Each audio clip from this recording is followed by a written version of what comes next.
are back. The Maniaco brothers.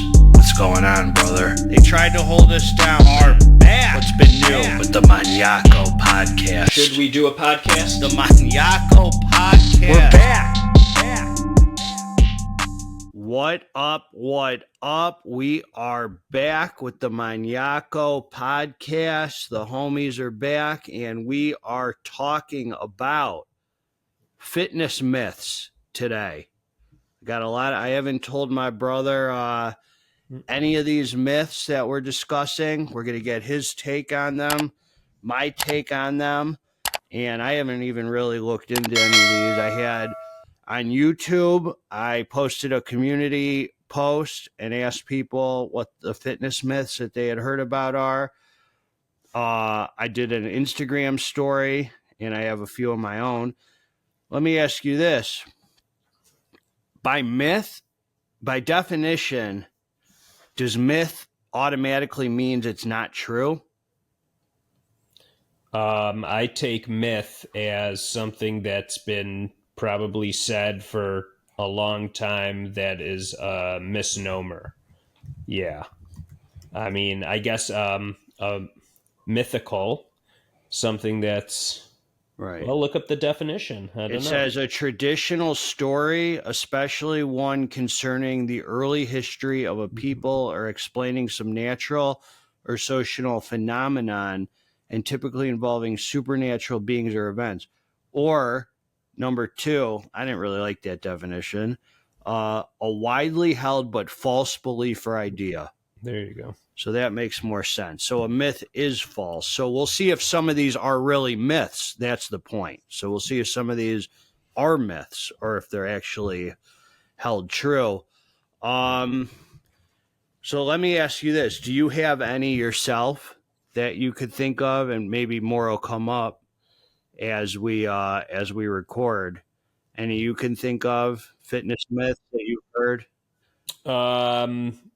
Some of them are you need to lift heavy to get stronger.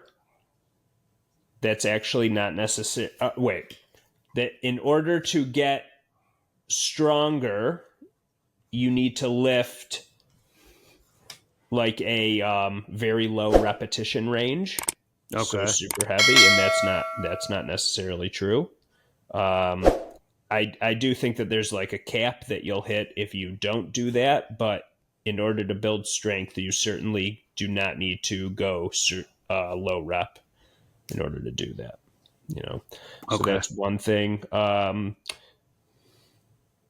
mean, there are a lot of window things, like the window to get carbohydrates or the window to get protein. All right, those were brought up a lot. That's it. So we'll talk about that. Okay. If you want to keep size, don't do cardio. Okay. That's a myth. At least one that I hold. And I mean, no more off the top of my head. I'm sure if I sat here for a minute, I'd think, but. All right, that's fair. So let's go into some of these here. So I'll just start at the top. You need to down a protein shake immediately after a workout to get the best results. Is that a myth?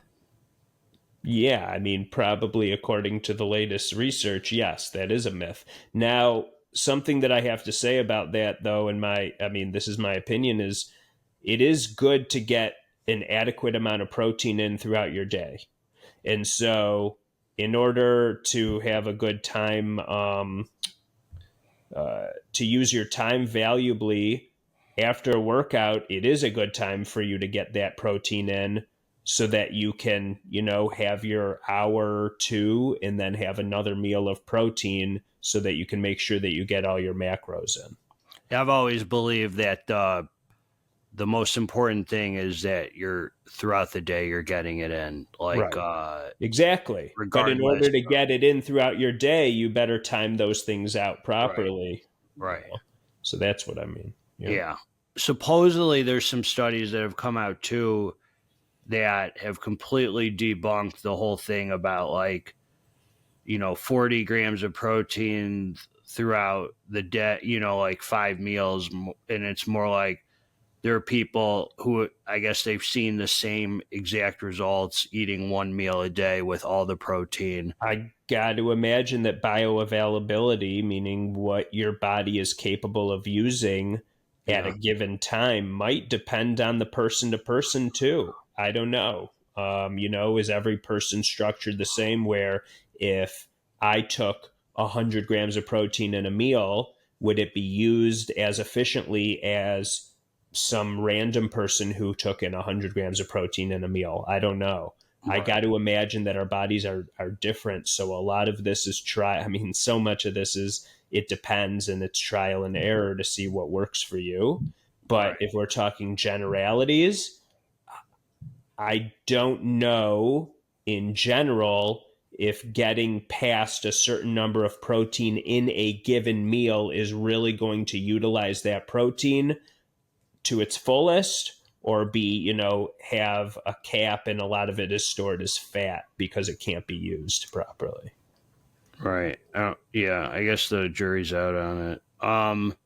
So then somebody said training muscle groups twice a week, increase gains better than once a week. I don't know if that's a myth. I don't think so. You think training muscle groups twice is going to lead to better results?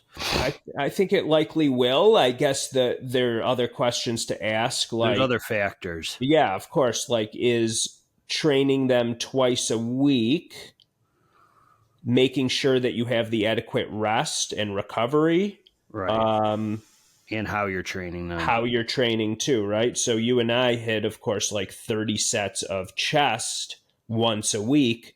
If right. we hit 30 sets of chest twice a week and spread it out properly, would we have more likelihood to gain? Or would we have better gains doing 16 sets twice a week? Right.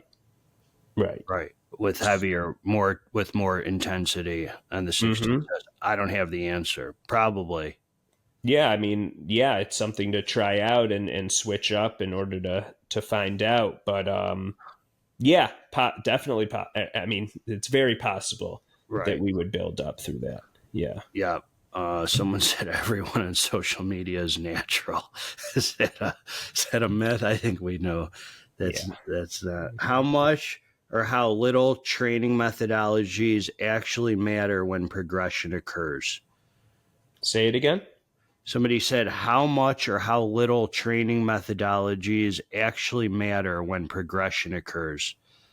So I don't know if they're saying that methods of training don't really make a difference, or do they? And is consistency more important, or are there? I don't really understand, but I don't know if they're using the word progression like adding weight after you're progressing in weight. Right. Or in physique, or in your gains. I don't know.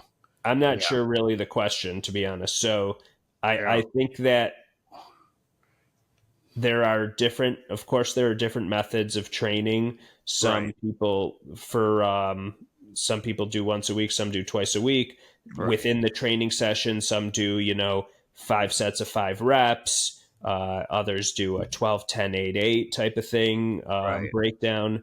I would say that there's room for all of it, and it's fun. I agree. And it could be very fun to do, a 4-week or 8-week doing one methodology, and then organizing it to switch it up, and you see what feels good. Right. I think that messing with the muscle like that and playing with it probably, first of all, keeps you fresh and enjoying it, which in turn is going to make you come to hitting those weights hard. And I think that helps a lot. Yeah, there are different methods. Like Arnold Schwarzenegger, he used to do like high volume training, 20 sets for biceps, things like that. He had a beautiful physique, obviously. And then there's guys like Mike Menser, who made claims that you only need like 3 sets for biceps or whatever. And, like the most intense to failure sets, which is, I guess, similar to how Dorian Yates would train. Very, not a ton of volume. And all these guys had great physiques. There's room for... it's interesting. Like, I could see something does not sit well with me thinking you are going to come in as a brand new person to the weight training and get away with building a lot, doing 3 sets of a body part. But what I could potentially see, something in my gut is telling me that once you establish the muscle, how much does it take for you to retain it? Well, there's that, but I also see the opposite, that as a newbie, that might be the time where they're able to see, because those newbie gains, they call it, or whatever. And then after that, how sustainable, I don't know. I mean, you really, to do only like a few sets for a muscle group or whatever, like a few sets, you got to be like really pushing yourself to like break down the muscle. Yeah. I remember the video I saw during the age. He's like, if you take, if you're just like taking a nail to, so I don't know, I forget, but it's just like a 1,000 little cuts basically is not going to do much. But if there's like one stick of dynamite, that freaking, I got to look up the video. It was really interesting, but it makes sense. I get it, but you really got to be intense about it if you're going to go like super low rep. Yeah. To build up, you need tension. Yeah. You need damage to the muscle. Yeah. Yeah, and you need to be pushing you need to put strength into it and put work into it. It can't be so simple, right? So you got to put like that energy. It needs to be like uncomfortable. Yeah. And then add tension and make sure you're damaging the muscle. I mean, I certainly think you're going to make gains on a zillion regimens and splits and stuff. I mean, consistency, but with all consistency, yes. So that somebody else wrote that if you eat more than 30 grams of protein in a sitting, the rest turns to fat or goes to waste. I cannot imagine that 30 grams would be the cutoff if it's going to be. I know our bodies are so, and somebody who I really know told me the same thing, who about 40 grams. And it's like, dude, your body doesn't have this meter where it's like, 41 grams. Now, like everybody's the same. And it's like, dude, you're a 270 pound freaking dude. Yeah. What 40 grams is going to be the same as me? Well, that's the thing. Anytime somebody says rule for all, that it's automatically not going to be the truth. If we're going to talk general rules to follow to the average Joe, I guess you make, certain claims like that, but 30 grams isn't going to be the one for even the general. I can't imagine. Dude, our bodies are so smart and efficient on how to. They're so good. We give them so little credit for what they're capable of with efficiency with this stuff. Yeah. I know that 30, for instance, wouldn't be my cap, because when I'm training for a competition, and I'm eating very clean, my clean eating is having about 45 to 50 grams of protein per meal. And during that time, and of course my carbs are medium to low. Yeah. I am losing fat along that process. I eat 50 grams of protein all the dang time in a meal. I have 2 scoops of protein powder. That's 50 grams right there at least. Sometimes more, 28 in a transparent Labz. I'll have a ribeye, whatever, dude. It's stuff all gets put to good use. Yeah. Here's another one. Okay, somebody asked, does stretching before and after working out, whether it be for cardio or weights, prevent injury? I think this is more of a question than a myth. Does stretching before and after working out, whether it be cardio or weights, prevent injury? So I like to think... I never stretch ever. I know you don't, and it would be beneficial. The thing is, what I like to do, there are certain things called dynamic stretches and static stretches, right? Dynamic is kind of moving through and getting your body ready. And then static stretches are like holding those stretches for a little while. I think dynamic stretching, doing something that is basically like getting the body ready for work before the workout is important.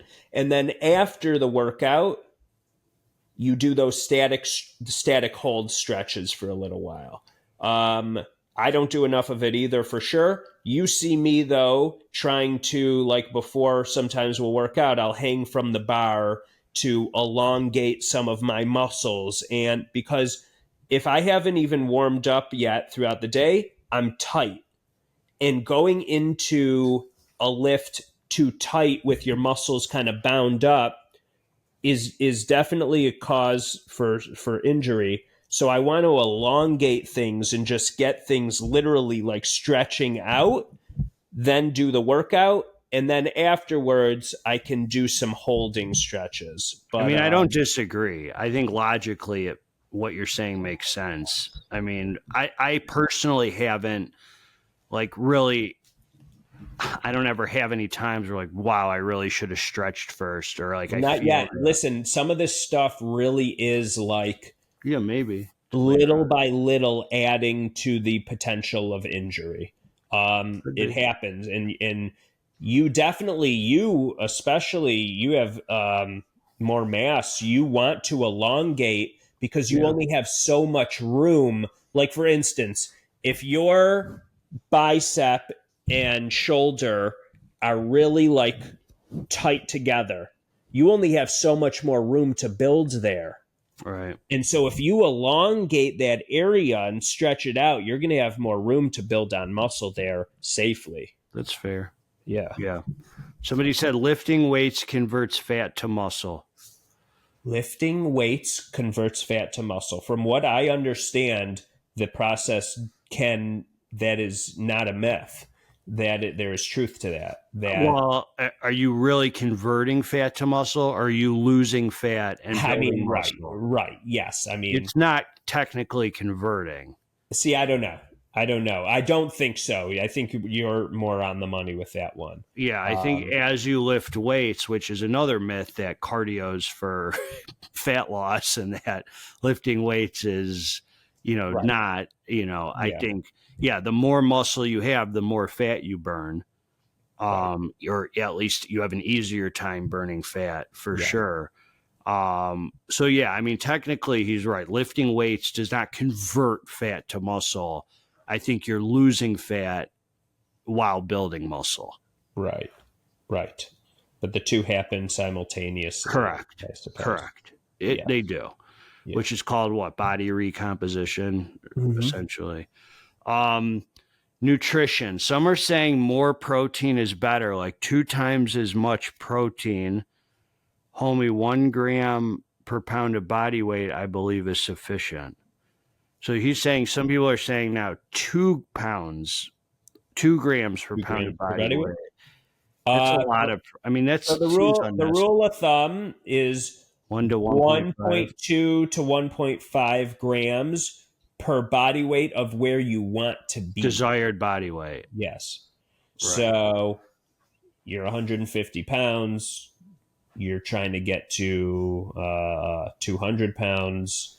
You want to get 200 to 250, grams of protein in you a day.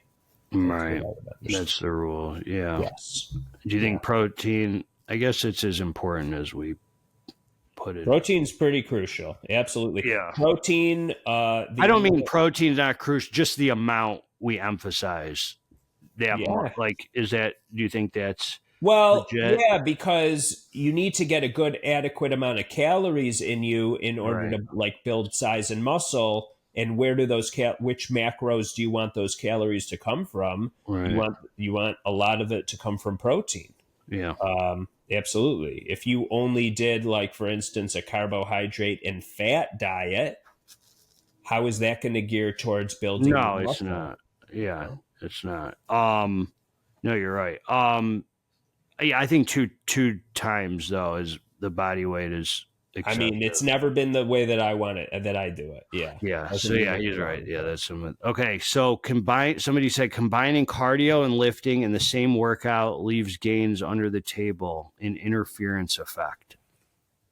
I mean, so in a way I can buy that. Again, circumstantial. The reason being is because you're adding a lot more time, not getting in nutrition, and continuing breaking down glycogen levels and not replenishing them, which may interfere with the maximum gain potential that you can get. Does it mean that you're not gaining or that you're losing? I don't think that. I think that it might not hit the potential gains that you can get, though. However, if you're on a limited amount of time, it's absolutely better to do both in the same sitting than to leave one behind. It depends on your fitness goals, and it depends on your goals, and also I hit it like that every day, pretty much. you lift and then follow up with cardio. I need to get it when I can, due to my client schedule and stuff. So I lift, do my cardio, eat right away. That's I have a feeling that it would be very minimal effect that it's hurting you doing it. I don't think. I would think so too. Yes. Yeah, and I think that's a good argument for some supplementation if somebody's really worried about that. Essential amino acids, absolutely. Well, not just essential amino acid. There's also like intra-workout carbs and stuff. Can help. I mean, you're talking about glycogen. There's some good digesting carbs that don't spike blood sugar as much, that help feed you during your training. And so there is a case to be made for some of those intra-workout carbs. I always say if you're eating enough to support your training, your cardio is not going to ruin you. If you're eating enough, if you're people think, is doing cardio, you losing muscle or what, not if you're eating enough to support it. I mean, it comes down to what you're doing when you're not in the gym. If you're somebody said creatine just makes you look bloated. That's got to be a myth, because I've never noticed creatine doing anything to me like that negatively. No. I've never noticed water retention from it or anything. Yeah. No, if you're drinking an adequate amount of water, you're doing 5 grams, for the most part, it is not going to leave you super bloated. Right. Or bloated. Yeah. Someone said you have to buy and take every supplement there is because the internet said so. Is that a myth? I don't think anybody thought that, for real. No. I think, most supplements are not crucial. Obsession with protein, it's important, but people overdo it with the amount they eat. I would say something like that. Like, we do have an obsession with getting in like so much protein. It is important, but it's not to be obsessed about getting hundreds of, some people do overdo it. Just have to. And a lot of people overdo calories. They're just like people who have a hard time gaining weight, they become very obsessed with, I got to just eat calories. I don't care if it's dirty. I just got to get calories in. There's like an obsession with just getting calories in. Anything other than calorie deficit for fat loss, a lot of people seem to think that quality of food is how you lose weight. Not saying it's not important, but you could eat all junk and still lose weight. If you're in a deficit, obviously, it's not the healthiest option, though. Correct. It's not the healthiest option. It's not a healthy option. You're going to feel like junk. And I absolutely believe that if you're eating the right calories and eating a clean consumption, your body's going to take care of you for the most part. Obviously, you can overdo anything, even healthy foods. You can overdo them. But you put healthy oil in the tank, the body's going to, take care of you. So that's why I tell people who are having trouble dieting, the first thing that I'll say is, well, here are the foods that are quote unquote healthy. Start, if you're having trouble not consuming too many because you just overeat, at least start by overeating, if you're going to, the healthy foods only. Start there. and then you'll start to feel better, even with just eating the healthy foods in high calorie. Then you'll be able to start tapering down from them. But I rather you overdo it on those particular foods and stick to that than overdo it with a bunch of other junk. But there's another argument to be made too, that which a lot of people will not acknowledge, and people are really, really stuck on calorie deficit. And they say, you can't beat the laws of thermodynamics and this and that. I don't know if humans operate like that, but I'm going to tell you this. There is an argument, and you're living proof of it. If you start eating super clean and you are in maintenance or even a little bit of surplus, there's going to be weight that falls off you initially. You're going to start losing weight. If you went from eating dirty to eating spot on clean, even in a maintenance or a surplus, you are going to initially start losing weight. I think you're going to get rid of a lot of water, especially right off the bat. Exactly. And then comes some of the fat loss. Yeah. Yeah, and some fat loss too. And then you hit a plateau, and then you got to get more dialed in with the calories for sure. But I mean, people think that anytime you're in maintenance or surplus, it's impossible to take weight off you, and that's not true. No. You will start shedding weight. Yeah. When you start the clean eating. Does training for strength 3 to 5 reps inhibit muscle growth or slow it down? I don't think so. It's going to provide muscle growth a lot of the time. Right. Yeah. I mean, 3 to 5 reps, when you're pushing, you're having tension, you're damaging that muscle, and you're going up in weight, requiring your body to have to adjust, aka break muscle and rebuild stronger for the next time. Yeah, you're going to build on that. Right. Yep. Somebody said, not a myth, but just a gripe. Everyone in all their various studies saying it's this way or that way, and believing they have the hard evidence to what is the science-backed, research-backed, anecdotally backed way to optimally train for whatever goal. There's just too much conflicting information out there. Well, I think that we've been blessed with a lot of information, and I think there's a balance where you're living in your head, and we can use science to justify any behavior. You can research your way into justifying anything if you look hard enough, and that's where science gets in the way of our gains. Because if you want to find studies that support this or that, you can find them. If you want to find studies that support the other side, I'm sure you can find them. And, so we are blessed with a lot of information, though. That's not a terrible thing, that we have all the information to build a nice physique right at our fingertips, I definitely believe that some of the things that are that they come up with in the research studies, the conclusions that are drawn, I mean, I'll if it feels right to me and it sounds right, I'll buy into a lot of that. There's a lot of common sense goes a long way. Common sense, absolutely. Yeah, absolutely. Muscles turn to fat when you stop lifting. I don't think so. I think no. The muscle just kind of it gets burned. It gets eaten, and then you can build fat on a separate note. Yeah. Right. Yeah.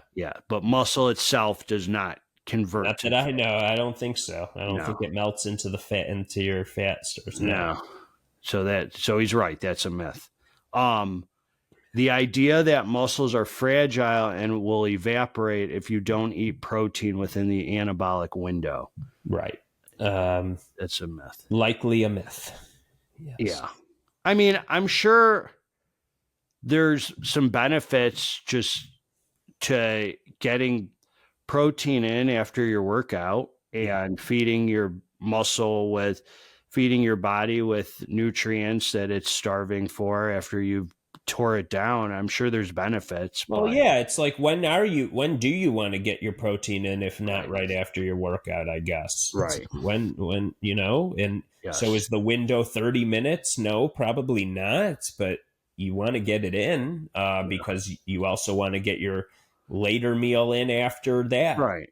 But also, like, if you've gotten protein in before the workout, like, it's can Mhm. hold you. Like, it feeds your body through the training and stuff. Yeah. Someone said I'm a smaller guy, knock out 9 or 10 pull-ups. Bigger guys can't even do 2 properly. And I should say, I guess, LOL, he did 2, just not fully extended. Gets embarrassed somehow, belittles the fact I did more reps, blames it on me being smaller and lighter, so it's easier for me. But he has quadruple the muscle, stronger in every way.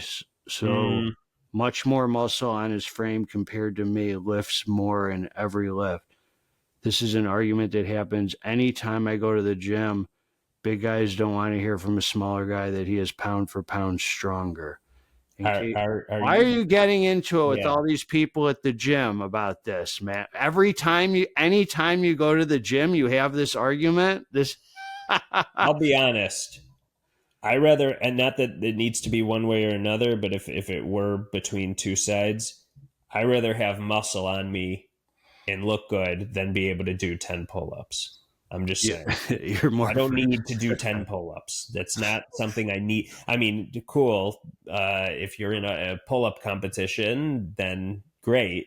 But yeah, I mean, And there's a lot of big guys who could do some pull-ups. Like, definitely. Pull-ups are a move, just like many moves that in order to get good at that move, you have to practice it.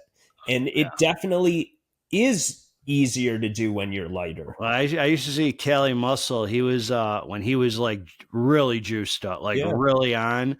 He would do those muscle ups, like 50 That's of crazy. them, like insane. Like it That was is insane. nuts. For Yeah. that much weight on you. There's that one guy, Big Boy. He Yeah. does a ton. He was in prison. He does all calisthenics, burpees, pull ups, tons of them. Yeah. Yeah. Yeah, that is just a move to practice. It's just one of those Absolutely. things you just practice. But that is good, man. You're out here showing these guys up. But don't get into arguments with people in the gym, man. No. Don't get into arguments. Running and weightlifting doesn't go together. So yeah, again, like running is just a form of cardio, and it burns a lot of calories potentially, and if you're eating enough to support your training, then it definitely can go together. Yeah. I mean, a lot of people who are like bulky or thicker or wider body frames, running is not a very like that is not what your body is designed for. It's not exactly like an easy thing for you to do because, what does a traditional runner look like? They're taller, they're lankier, they're Lanky, thinner. Mhm. Yeah. So But those does it, sprinters are always small and bulky. but if you like it and it's not hurting your knees and your joints and like it feels good, absolutely, that's a good form of cardio. Right. Yeah. I stopped running because I just could it just hurts. It hurts a lot. It It breaks hurts too down. much. Yeah, I play pickleball, which does not hurt as much as Yeah. straight running. But no, there's nothing. If you're not feeling pain when you run, and that's the form of cardio you enjoy, and you're a weightlifter and you're eating enough to support the training you're doing, and it's not, you know, eating up too much of your your body from running so much, then you're nothing wrong with running. No, not at all. Yeah. You're only big because you take steroids. Many below average looking guys that are on plenty of stuff, they're saying. Yeah. I know people who are on stuff who look very average. So Right. yeah, True. you're only big because you take steroids is a myth. Obviously, steroids help you get to a place where a natural person isn't physically able to get to in That's many at those cases. elite levels, though.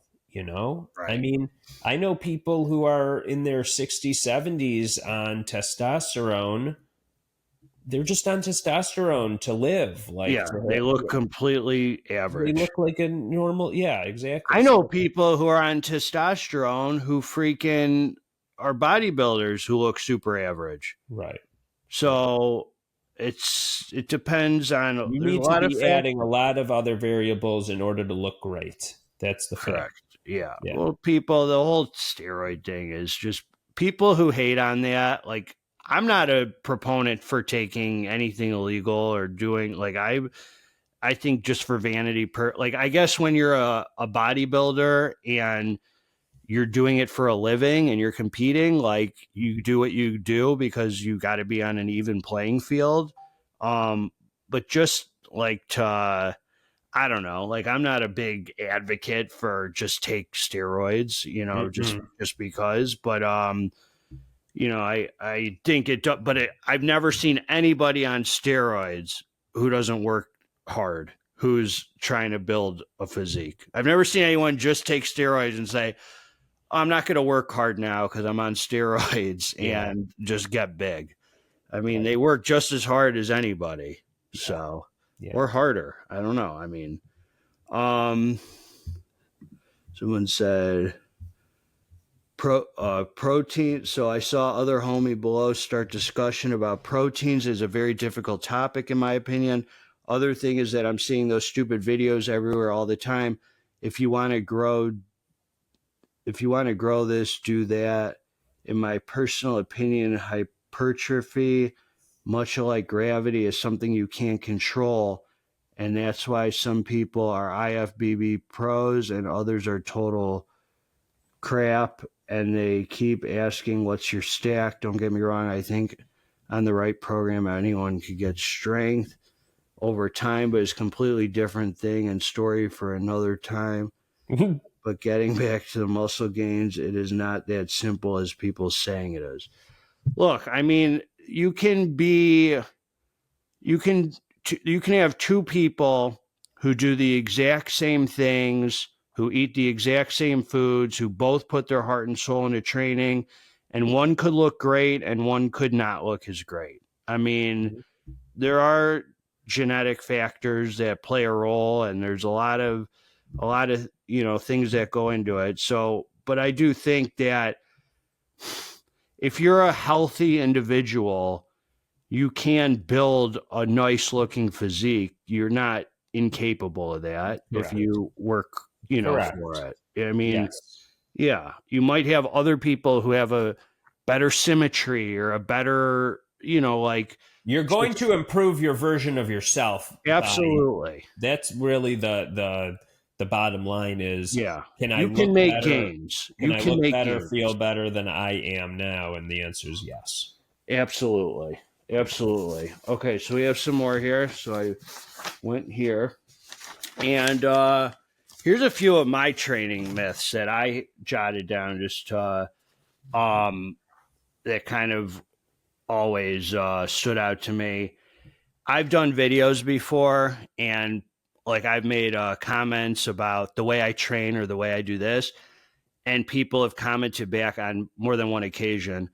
Oh, well, for guys not on TRT or not on steroids, that doesn't work. And to me, the way I've trained before doing TRT and the way I've trained after is no different at all. Nothing changed because I take 150 mgs of test a week in my training methodology. The way I feel that somebody completely natural would train isn't any different than the way I train. I wouldn't prescribe a different methodology for somebody off TRT versus somebody on. It's the same freaking formula. Absolutely. The same foods, the same amount of rest, the same freaking exercises and sets in the gym. There's literally nothing that I would tell someone to do different because they are on or not on testosterone. Right. So that's one. People think if you're on TRT, you do something completely different than others. Like you don't have to recover or do anything or whatever. No. That's one. Like my one myth that I had was that like I was,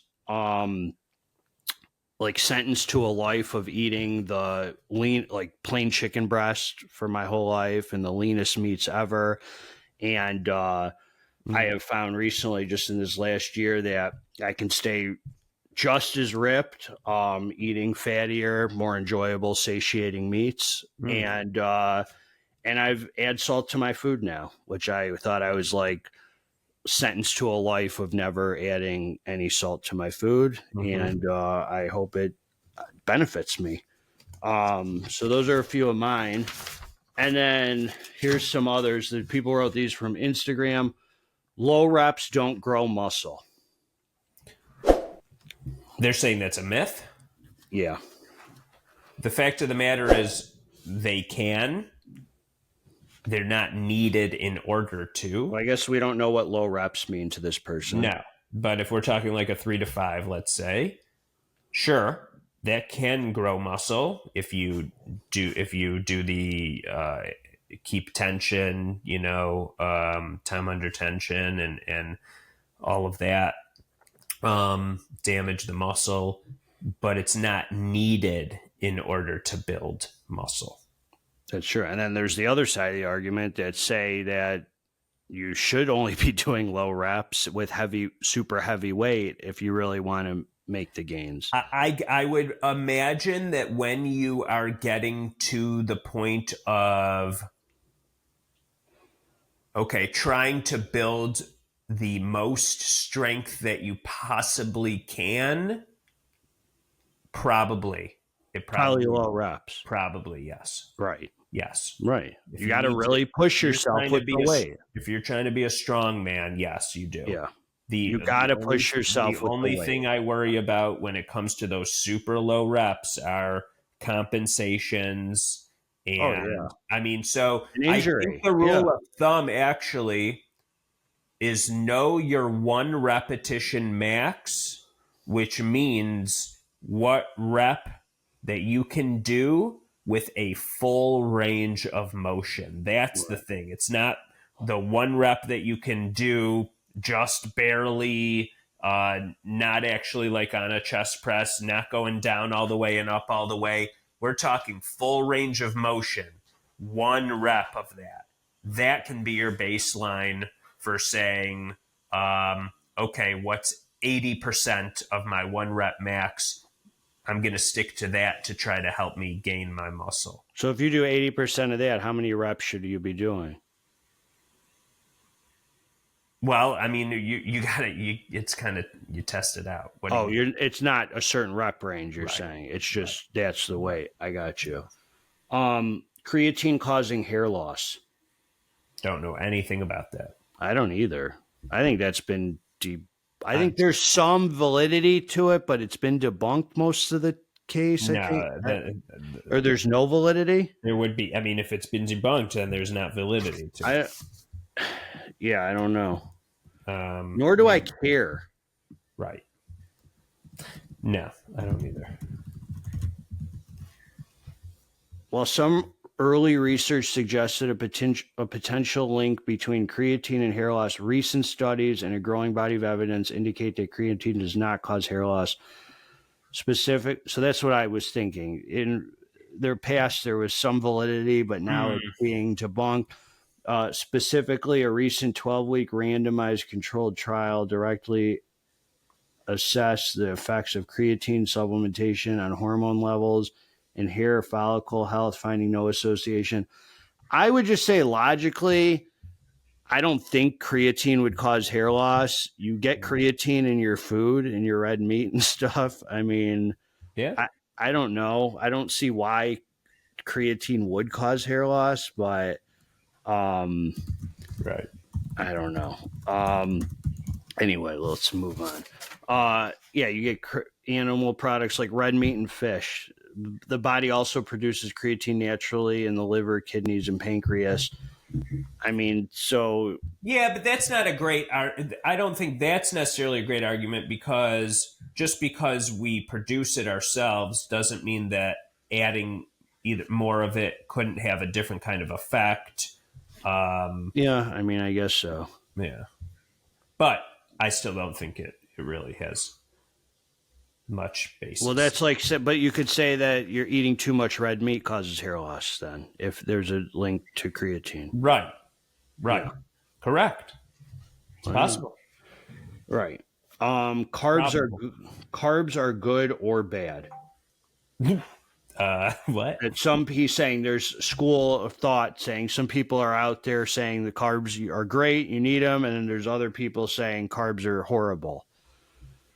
Yeah, I mean, I think that people are getting more into the idea of not needing carbs in their diet that much, right? Like some people are into the carnivorous diet, high protein, high fat, low carb. I'm seeing that, but like I'm still yet to see any like for bodybuilders' sake, like I think any body. Yeah, I think any bodybuilder who's competing or anything say that I did this on carnivore with no carbs. No, that's no, I agree with you. I do agree with you. When it comes to bodybuilding and efficiency and strength, I think carbs absolutely give us a ton of that.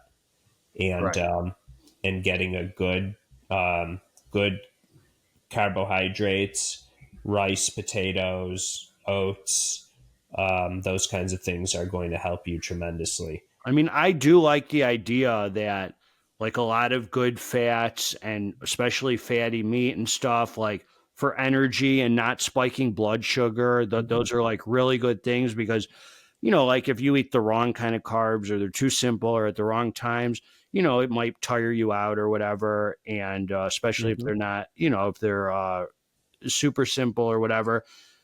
But like, I think the consensus with athletes is that carbohydrates are pretty crucial, it seems, with athletes. I mean, yeah, of course, to keep up with athletic performance and, you know, but people on carnivore would probably argue that it's not. But as I said, like I'm trying to, like I'm a bodybuilder. I want to have a, you know, I want to have a fuller look a lot and stuff too. And so I don't think they're all good or all bad. No. I think the right ones at the right time are good. And I don't know. More will be revealed about the carnivore thing. I'm not really sure. Yeah, no, carbs are good. Carbs are good. Carbs are good. Okay, carbs are good. Yes. Myth debunked. Needing to train until failure. Now, this is a myth because I'm going to tell you, I built a pretty decent physique. And it's very rare that I actually do a set until failure. That I literally cannot do. I have zero left in the tank. You would need a trainer there under you, pushing you for everything you've got every time if you train to failure like that. That term gets thrown around very loosely. Yeah, I think people try to act like heroes thinking, oh, I'm pushing really hard, I'm training till failure. No. True failure is like... Dude, to train every set to true failure is like, to me, like that's wild. Like you definitely need someone there, like Dorian's guy. We're getting nasty. Or that guy. Yeah, like somebody, the best trainer in the world, or Charles Glass, or whatever, one of these guys.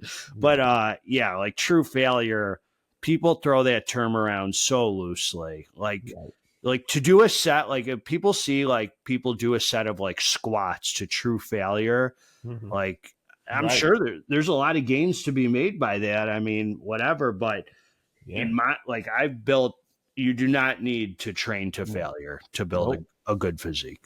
Correct. RPE training versus training to failure, which is better in your opinion? I don't know what RPE is. Do you? Reps per, RPE. Go for it. I don't know. Let's see. A rate of perceived exertion exercise training. Rate of perceived exertion training is a method where individuals gauge the intensity of their workouts based on how hard they feel they are working, rather than relying solely on objective metrics like heart rate or weight. It Yeah, go involves by feel. attending. That's fine. That's how I train. Yeah. I'm in the moment, just vibing out with how it feels in the moment. Yeah. I don't get too caught up about the rep range or anything like that. Like Mm-hmm. what feels good in the moment. And you could argue that I'm missing gains, that I could be doing a better job of breaking down muscle and making more gains. And that's fair. It probably is. I probably could be training different, or if I didn't do a bro split or I did Mm-hmm. it some other way. Um, I think that's fair. I think you got to train the way you enjoy so you don't fall off. I think that's the most crucial. Mm-hmm. And Agree. maybe you could switch it up. Maybe sometimes you train to failure and sometimes whatever. Um, creatine causes kidney issues. That's one. So he gave me 3. Creatine causes kidney issues. Got to lock out to get a full rep. No. And no rest weeks. So yeah, I don't think creatine at the dose that's recommended, 5 to 10 grams a day or whatever, causes any kidney issues. That's Yeah, especially when you're drinking, just staying hydrated properly. yeah. I don't think so. Yeah, I've also heard that about protein causing kidney issues. Yeah, overdoing the protein and it definitely can. I think like there's probably an argument to be said if you like really overdo it on a constant basis.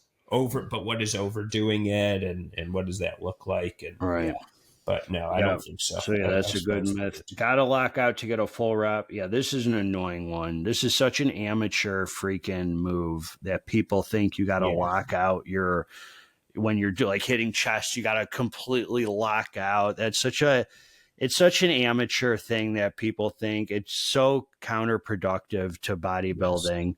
Yes. That when they yell half reps, but the range of motion on each muscle group is not a full extension. Right. I mean, it's just all you're doing is risking injury and putting tension on the elbows and joints that don't need to be there, and potentially taking that tension off the muscle anyway. Correct. And compensating with a different body part. And, all of the above. And then he said no rest weeks. Yeah, I find, look, I think the word overtraining does get thrown around loosely too. I think if somebody's, I don't think rest weeks are a necessity for everybody. I happen to find them to be a great part of my regimen. I enjoy them. It's like, because it's also a stim break for me and just a total kind of just a way to rest. I don't know that I think saying there's a mental component to it. I don't know how physical it is. Okay, so the other thing is, well, I think, when you've beaten your body down for depends how well you're repairing it throughout your time too. Like for instance, if you were to cold plunge in sauna every day along with your workouts, would you need as much, of a rest week? I don't know. But I also don't think that cold plunge in sauna makes up for a week of healing the body. Along the way, I wouldn't be surprised. I mean, it helps. Yeah. It helps. But a week of like really repairing is, it's hard to top that. But what Alex is saying, and I do think it's a myth, people think they're going to lose gains with the rest week. Oh, no. Which is absolute BS. Yeah, no. I mean, if you're dialed in when you're not resting, I mean, if most of your life is a rest week, then yeah, don't take a rest week. Right. But if you're freaking like super dialed in and your head's going crazy because you take a week off of working out, it's not gonna hurt you. Agreed. It can only help potentially. Completely agreed. Yes. The take your protein powder in a 30-minute window after you train, that's BS. Yeah, we talked about that. And there's another argument that protein powder maybe isn't even eating real food might be better. I don't know. Yeah. All right. Jared said, eat anything you want as long as you stay in your calorie range. I don't think so. Yeah, I agree. I think that's, I agree I with don't think Jared. that's good. That's BS. That Yeah. ain't That good. whole thing. People are so obsessed with the calorie deficit. It's just such an obsession that it's like this thing where you could just eat whatever you want as long as the calories are the most important thing. And I never vibed with that. I think that clean food, whole food, healthy food is more important than calories. I agree. Yeah. I think that it will show in how you feel if you can Absolutely. get past your impulse control issues and actually stick to eating healthy diets. You will see that you feel better about So yourself much and better. about the body. So much better. So Yeah. much better. All reps should be full ROM. No, Yeah. we already talked about that. Yeah. In fact, they definitely should not be. Well, the full range of motion, that's the thing here. The full range of motion is not what people think it is. What is it? Right. Full range of motion for my bench press Correct. is not going to be locking out my elbows. Right. That's People not my think that range. people think you're not doing full range of motion. In fact, they don't know what full range of motion is for that muscle group or that exercise. Right. We talked about this one. Your body can only digest 30 grams of protein per meal. You have to eat 6 meals a day in order to grow muscle. Is that something? I've never heard that anybody say 6 that. is a lot. There's a lot of people who do eat 6. Yeah. There's a lot of bodybuilding. I know, like Sadiq Kazovic was eating 6 when I was just watching him compete. Jay Cutler was talking about eating 6 times a day. Because they create the rules for themselves that say, here's how much protein I'm going to get per meal, and here's how much protein or carbs, whatever, that I want to get throughout my day, and here's how I'm going to split it up, and that's fine. Yeah. There's and these are big boys too. Like a lot of these dudes are eating one of those meals like right before they go to sleep. Like they're like, I think that's pretty common for bodybuilders in training to eat like right before you go to bed or whatever, and really to get the food in. Yeah. Heavyweight / less reps for mass, lightweight / more reps for definition. Yeah, that's a total BS thing. That's a total myth that like high reps tone you. And I mean, that's all in your eating. Yeah. It's a lot of eating. It's a lot of eating. Yeah. Now, if I were to give somebody who, let's say a female who's been doing 20 repetitions, and by that 20th one, she's done, she can't go on anymore, and then started having her do 8 to 10 repetitions to her failing point, she probably would gain size. Right, but probably would gain muscle. Fair. She could gain muscle. Would that give her less definition though? No, I don't think so. No. Right. No. If she stays lean. Correct. If she yes. Right. Absolutely. Someone said steroids shrink your ween. I don't think they shrink your ween. Just the nuts. Just the nuts.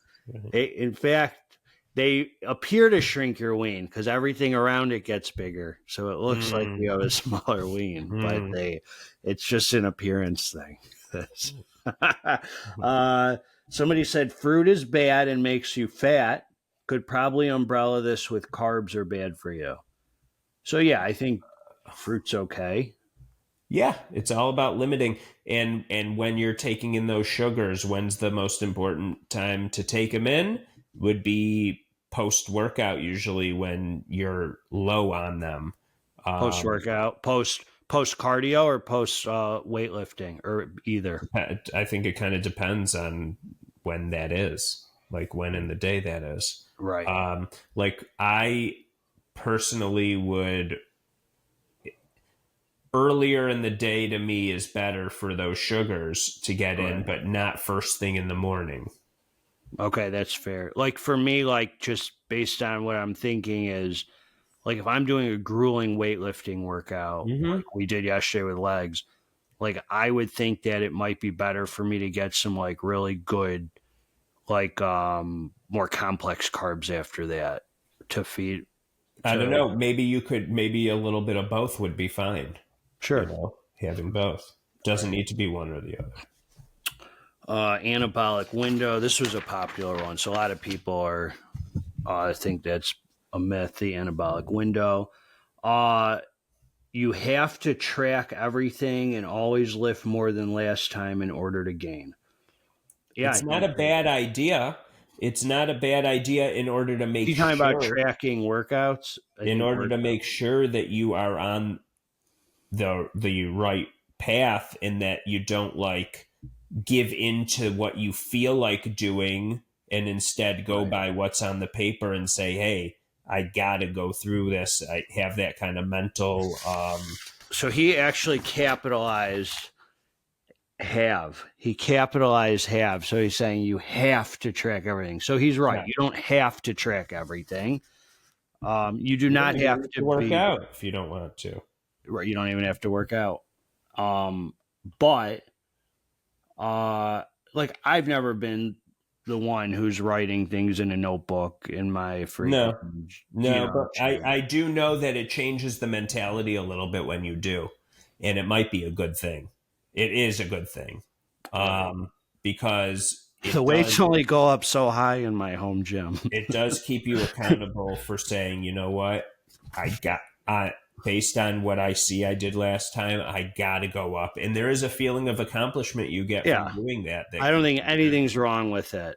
No. It doesn't have to be the way you train. If you just enjoy vibing out to the music and going through the workout, I like that.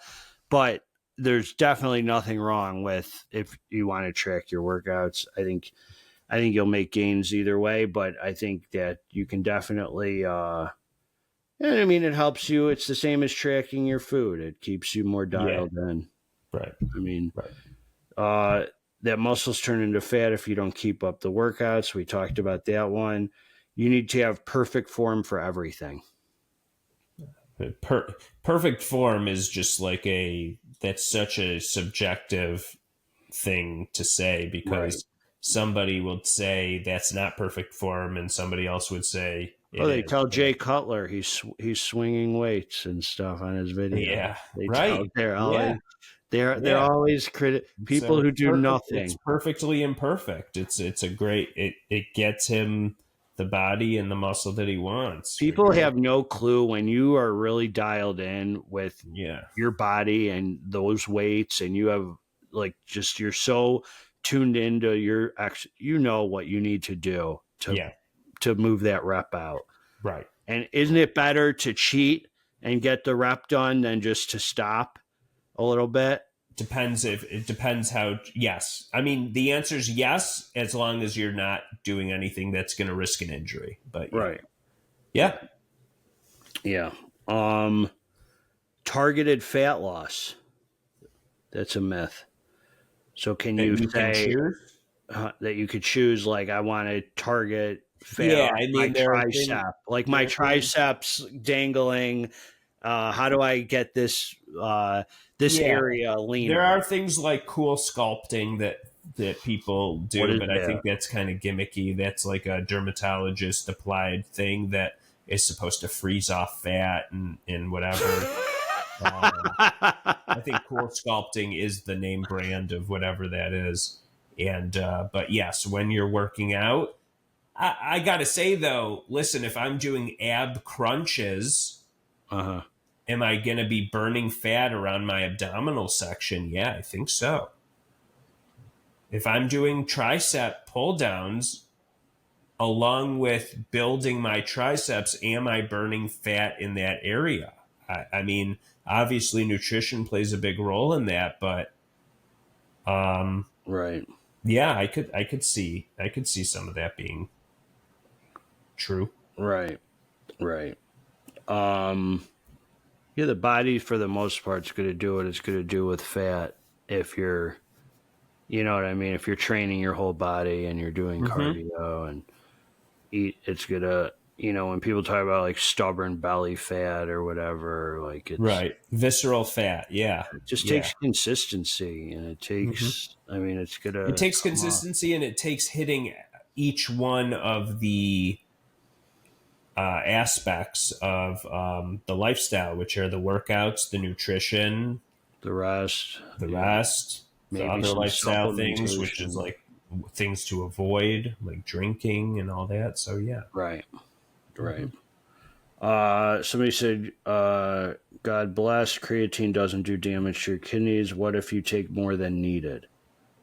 So yeah, there's a lot of people now taking like 10 grams of creatine a day, and I think that's been shown. I still wouldn't think that that's going to do much No, damage. no, it's not. It's not. Right. I'm saying even at that level, there's Right. no harmful anything proven to be harmful about that. I mean, there's people for years who bought into the loading phase, which is a complete unnecessary thing. Mm. 20 grams they start with or whatever, and there's been no harm from it No. as far as I know. Right. What if you take more than needed?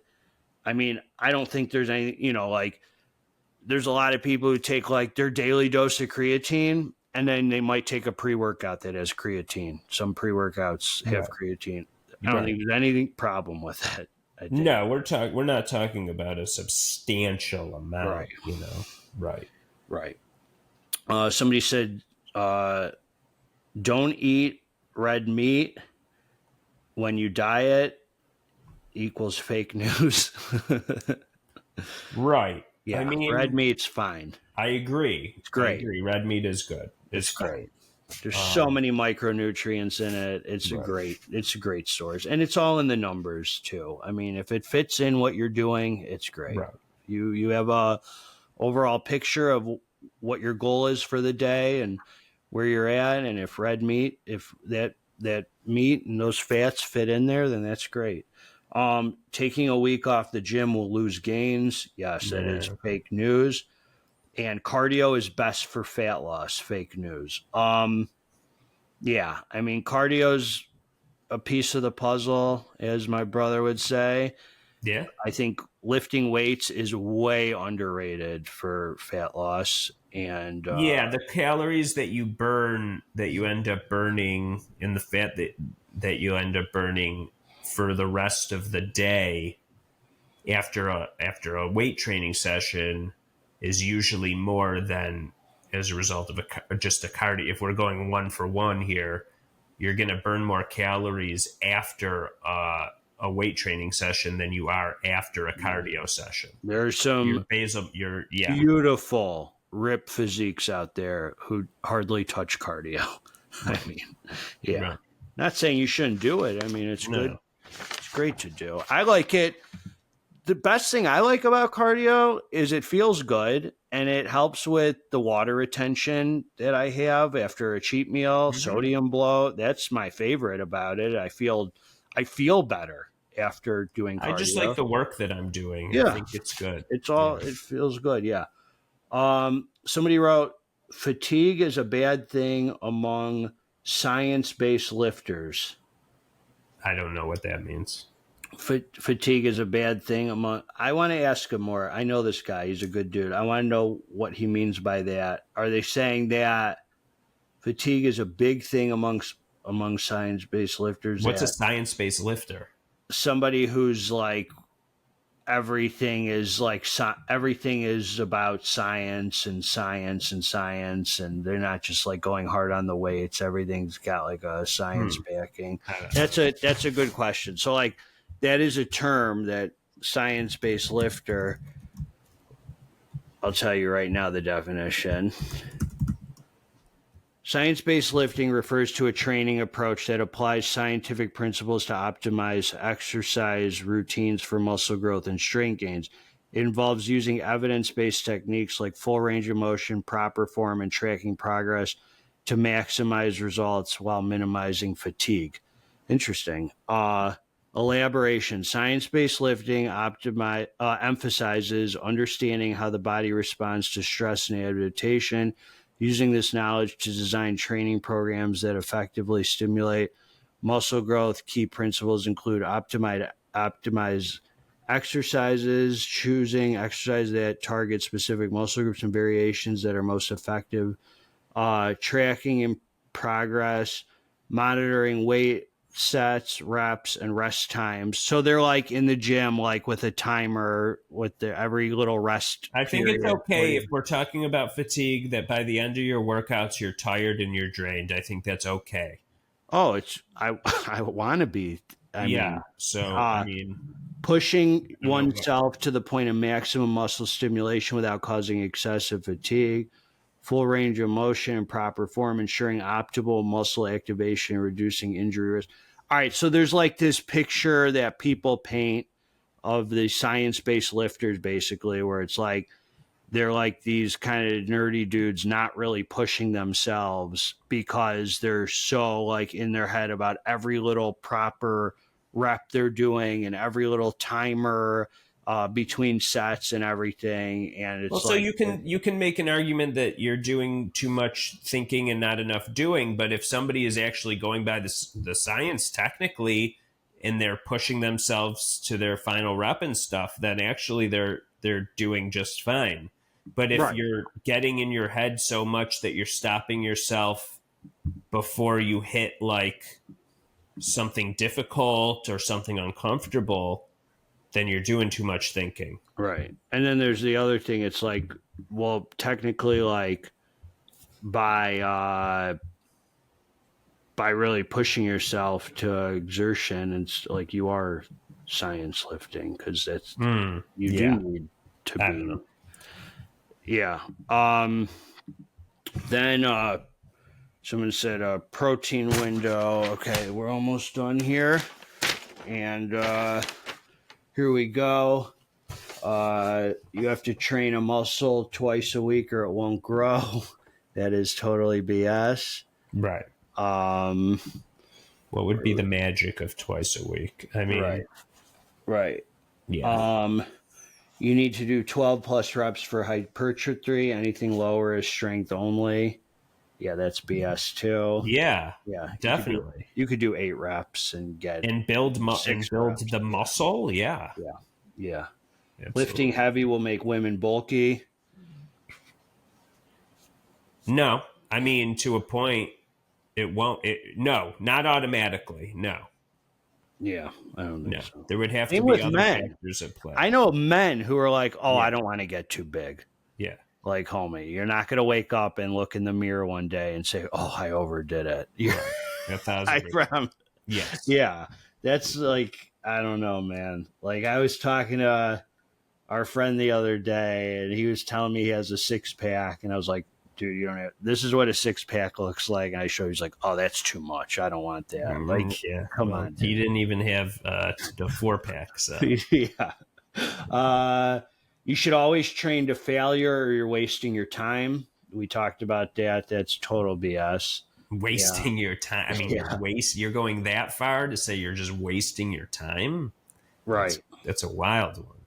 Here's one. This is interesting. It says soreness equals a good workout.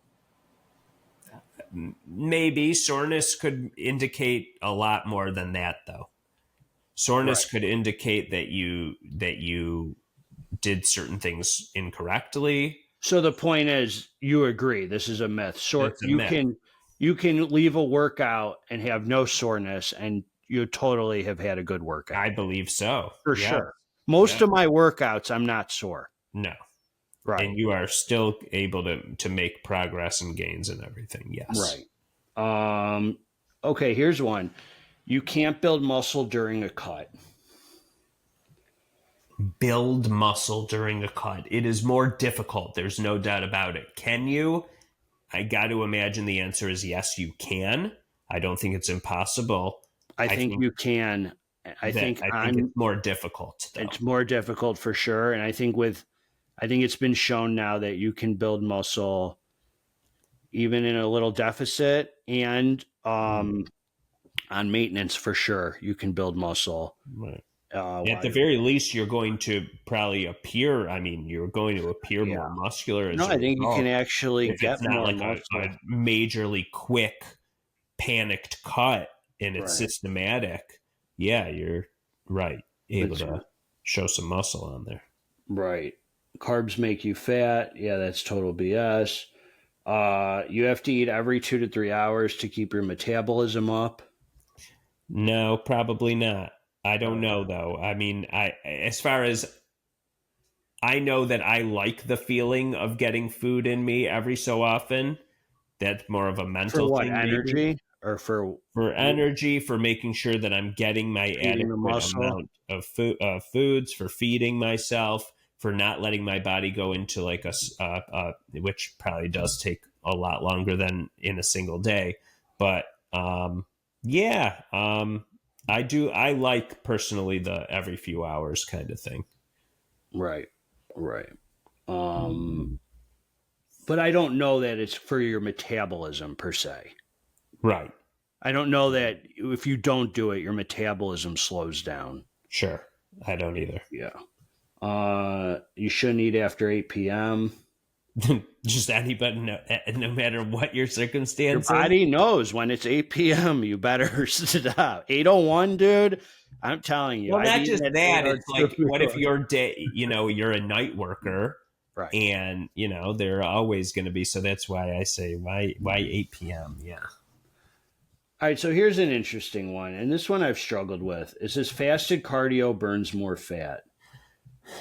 I don't know, but it feels pretty good to go fasted and let your body, like, if you don't have any food in you from the day yet, then I have to imagine that doing cardio first thing in the morning on an empty stomach is going to capture more fat than if you just had a big meal 30 minutes before. Logically, I completely agree with you, and I can't see how it couldn't be the truth. Mm-hmm. There's a lot of fitness influencers who are making content saying fasted cardio is complete BS.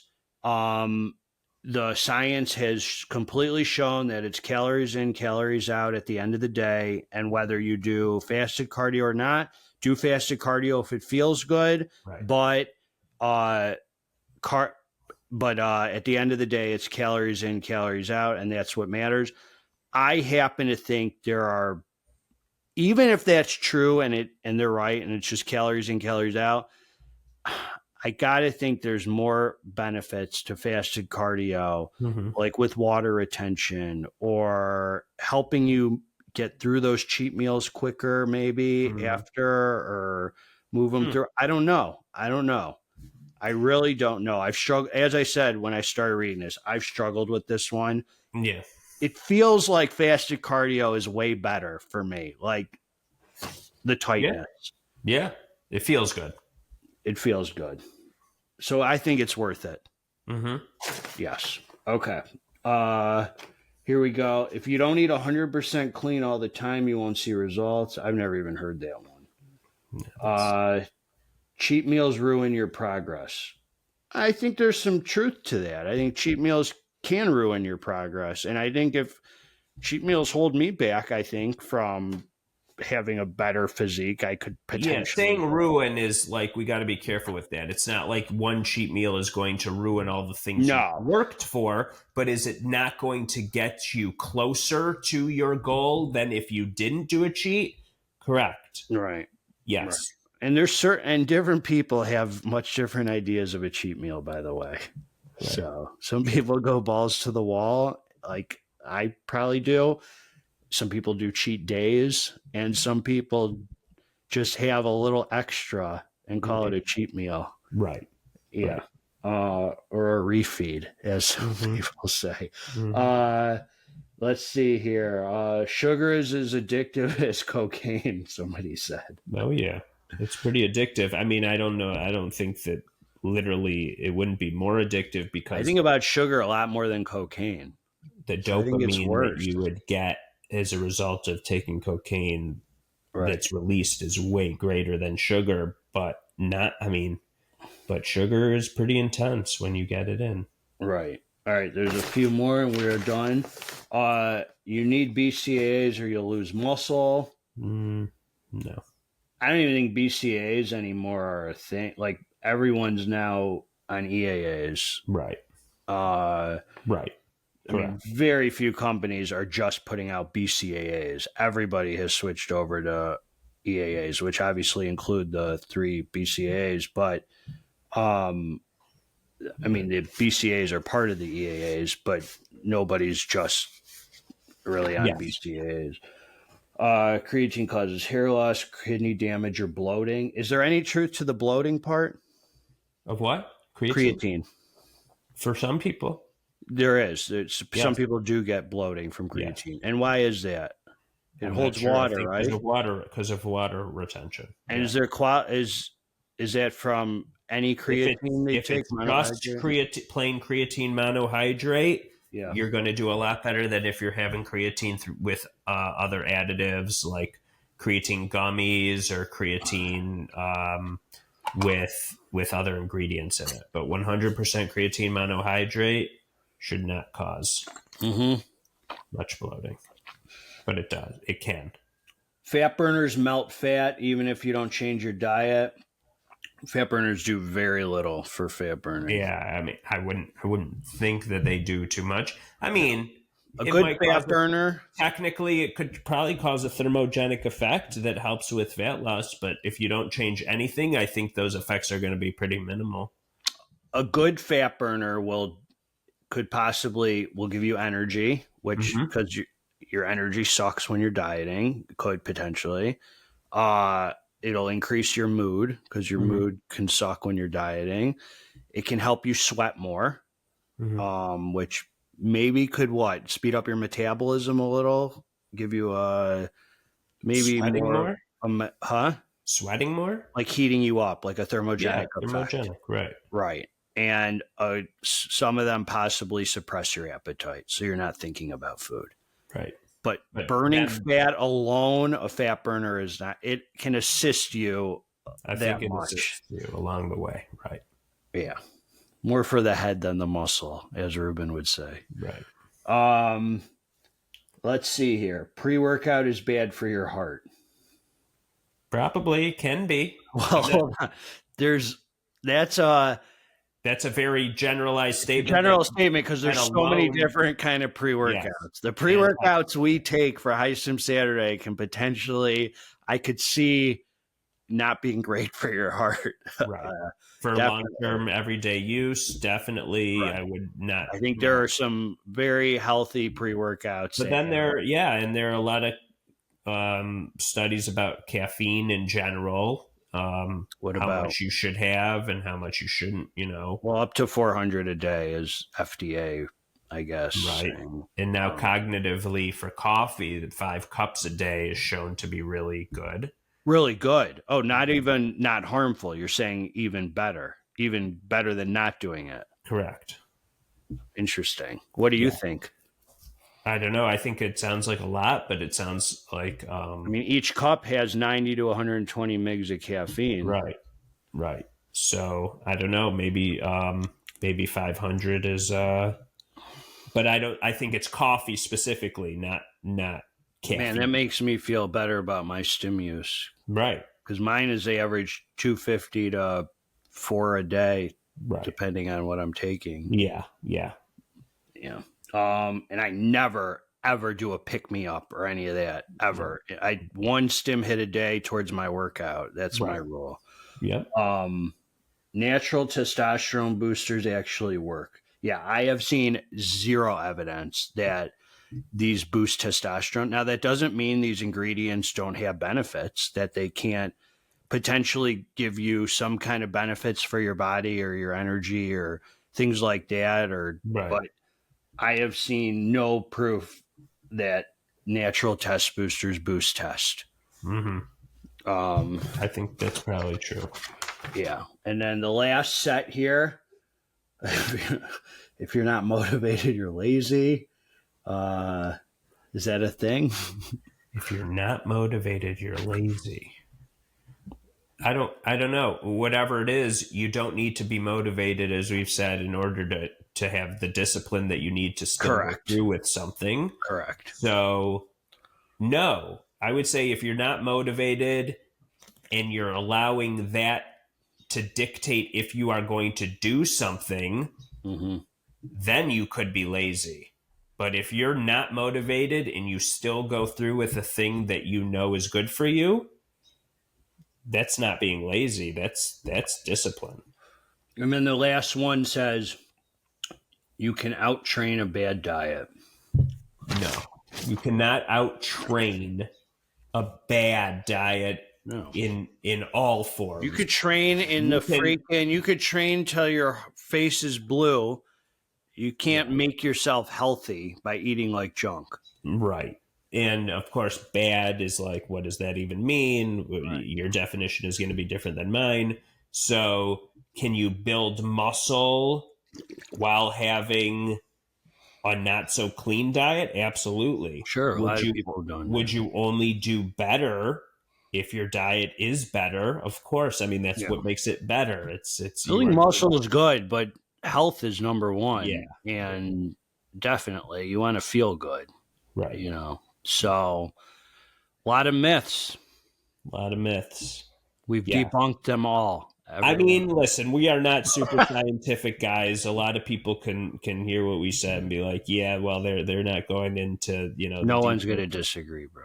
But like, you know, but overall, I think we're on with the way that we. You don't need to be super science. You know, sometimes there's a lot of channels who really talk about training and nutrition, and I don't want to say they overcomplicate it, but they sure make everything super in depth, and that's fine. There's a time and a place for all of those channels, but like, I don't think it needs to be that much to live a healthy life and build a nice physique. No, if anything, you hear a lot of some of the things that they say the research shows on how to make something happen, how to accomplish something, and it's going to veer you from even jumping into the arena because it's like, it's too you got to do all this. It's like, no.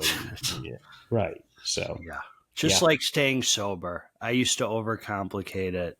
It was read 2 pages of your big book every day. You got to write a gratitude list of 10 things. Call your sponsor every day. A list of 50 things you have to do to stay sober. Right. It was so simple. No, it doesn't mean it's easy, but it's so simple. Right. Yeah. And one thing can build upon another thing. It doesn't need to be jump all in all at once. It can be start something towards our goal. And that could be freaking gym and buy your groceries. Right. Buy your groceries and freaking pump some iron, and that's it. Go from there. Anyway, we crushed it. God bless all of you. Please leave your comments. Hit the like button. Let us know what you think of the myths. And looking forward to your feedback. Let's get this dang muscle. We are out.